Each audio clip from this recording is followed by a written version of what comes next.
Ni kitu gani kitamu sana kuliko mapenzi? Ni kitu gani kinaumiza sana kuliko mapenzi? Ukiona watu wanafunga ndoa ni sababu ya mapenzi. Ukiona watu wanavunja ndoa ni sababu ya mapenzi. Usishangae kuona mtu mzima analia, ni sababu ya mapenzi. Mapenzi, mapenzi, tunataka mapenzi.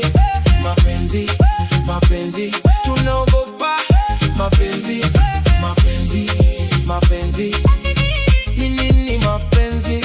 Mapenzi, mapenzi, jamani mapenzi.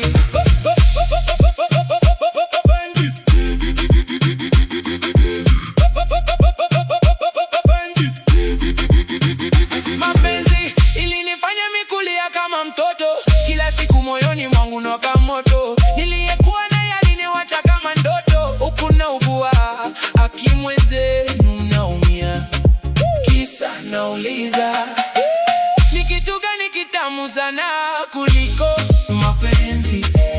Ni kitu gani kinaumiza sana kuliko mapenzi? Ukiona watu wanafunga ndoa ni sababu ya mapenzi. Ukiona watu wanavunja ndoa